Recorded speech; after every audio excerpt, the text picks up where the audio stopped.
Cette ville de Donbass est au cœur de la confrontation la plus violente depuis quelques mois entre les Russes et les Ukrainiens d'Avinci. Don est à peine jusqu'à 5 km à l'ouest de la ligne de front. Le soldat ukrainien que nous rencontrons lui-même appelle lui-même le commandant Lion.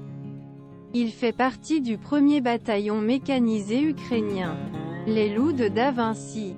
Il a encore très peu dormi. Juste un peu. Entre 2h et 4h du matin. Plus grand que guerre en Ukraine, suivez notre direct. L'adrénaline descend. Le soldat a ses mains qui tremblent.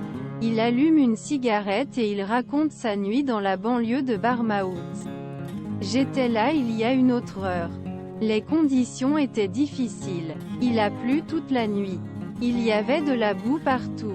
La ligne de front se déplace régulièrement. Nous nous retrouvons sur des positions qui ne sont pas bien préparées. Explique cet homme avec un visage de ciseau. Visiblement épuisé. Les ais et les obus explosent constamment. Et quand ils s'arrêtent, l'infanterie russe attaque. Commandant, Lion, du 1er bataillon mécanisé en France Info. Pendant rafale de coquilles, nos gars sont dans tranchées et pris. Décrit-il. Lorsque repérons une attaque, tirons aussi précisément que possible. Pas rien parce que sommes limités dans munitions. Je ne sais pas à quoi ressemble l'enfer. Mais c'est très difficile et tenons. Il y a beaucoup de morts. Lion admet de ne pas pouvoir communiquer sur le nombre de décès. Mais il y en a beaucoup. De plus sont très jeunes.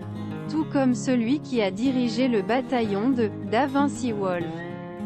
Dmytro Kotsubailo, un 27 ans old volunteer, alias Davinci, en personne. Vendredi, des milliers d'Ukrainiens lui ont rendu hommage en place Maïdan. À Kiev, le commandant, Lion, du 1er bataillon mécanisé de Barmaout. Les Loups de Davinci.